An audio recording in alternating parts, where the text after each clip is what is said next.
What's up, guys? Justin here, and I wanted to share a story with you about a client that I had a one on one call with yesterday. Now, to give you context, this client, when he first started working with us, was at zero. He was working a 9 to 5, and he started working with us. We got him up to 10K a month. And part of the one-on-one that he got was we have an award inside our community called Member of the Month. People that engage the most and stuff like that. I have a lot of coaches, I have a lot of clients, and which I would highly recommend if you have a community giving out some sort of award, whatever it might be. This particular Member of the Month award won a one-on-one call with me to do a deep dive in their business. Now, we hopped on a call for 40 minutes, and I asked him, I was like, well, you're at 10K a month now. Congrats. Where do you want to be? What's the goal? He's like, well, the first goal is I just want to get to 20K a month, and I go from there. So I was like, all right, well, we're just essentially talking about doubling your business. And then I thought about it. It's like, what have we done to double our business? And what do we do with all of our clients to just double their business? And what I'm about to share with you is probably going to be a lot different than what most people talk about, because when a lot of people talk about doubling their business, they're like, you got to do all these crazy things. You have to have this new system. You have to bring on all these other employees and all of that jazz. And we do the opposite. So to give you context with this guy, he's on his second setter. So he's doing around 10K a month, and he has his second setter that he's hired. The first one didn't work out. He just hired this other one beginning of this month, which is October. He's still taking the sales calls, and he's still doing the content. He's still doing everything else. So it's really just him and a setter right now. And, I think it's important to bring on setters and bring on closers to free up more of your time. And if you have a setter and you're doing 10K a month, that's fine.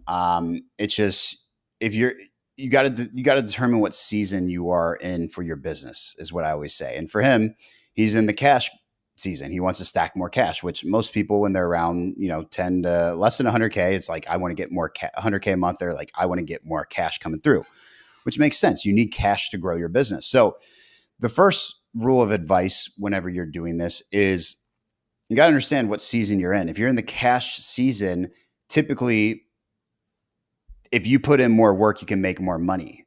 However, if you're in the maintenance season, that's usually when you bring on other employees to replace yourself and get more time back. It's one of those things where if you're trying to replace yourself to get more time back, you're going to have less cash coming through because you're not the one doing it all. And I take that. I don't like the saying, no one's ever going to do as well as you. 98% of people aren't going to be able to do it as well as you. Meaning, if you are setting yourself, you're going to be the best person at setting. Now, you do that until you max yourself out, and then you replace yourself. So I digress. Going back to his specific scenario and how all this, and I'll explain how all this can work for you, is we looked at his KPIs. Close rate, phenomenal. On average, the last 3 months, he was closing between a 40 and 50% close rate on shown calls, which is good. The problem he was running into was his shown calls were good. He had a high show rate. It was around 75 to 85%, which is pretty solid. When he brought on the new setter, there was 2 KPIs that really dipped: show rate and then also cost per call booked. Those 2 things if we were looking at his traditional data, have completely changed. He went from around a $200 cost per call booked. Actually, I take that back. It was around $112, I remember, to now it's around $300 to $400 cost per call booked. Now, naturally, when you bring on setters, there's always going to be a dip. I think setters, realistically, it's probably about a 3-month learning curve with the type of DM strategy that we teach, because we want them to kind of model off of you. I know other sales agencies and stuff like that say they get people in and out very quickly. I've been down the sales agency route. No setter they've ever installed has ever outcompeted ours. I'll just say that right away.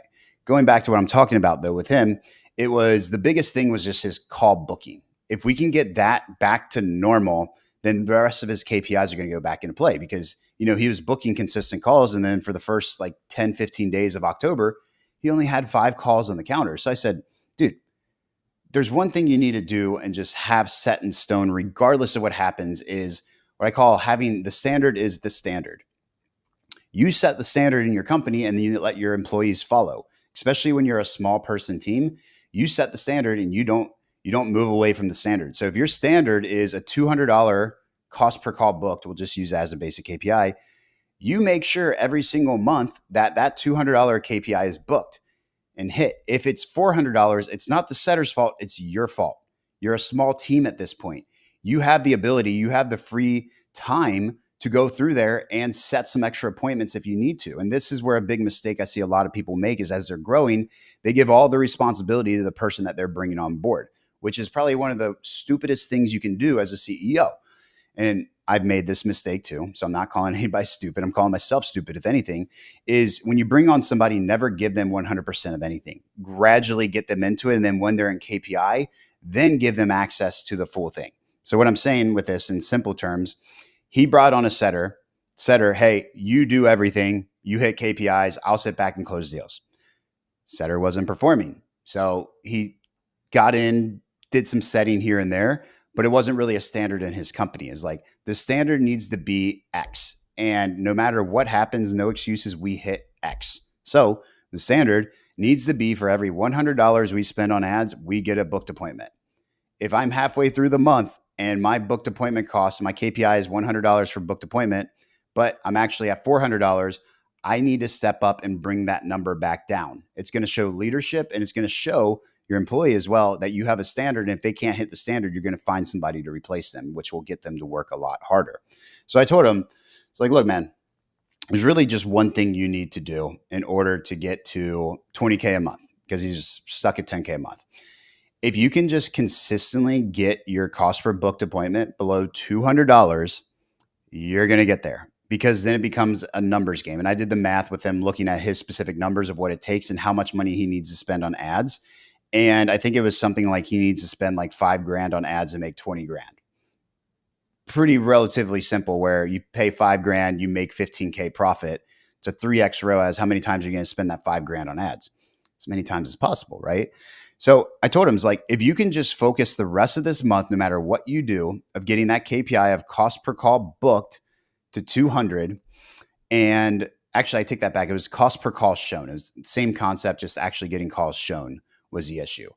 So I was like, if you could get cost per call shown to just $200, with your close rate on average, it was between 40 and 50%. Over the last month, it dipped because they had a bunch of unqualified leads and stuff with the old setters and new setters. But on average, he was around a 40% close rate.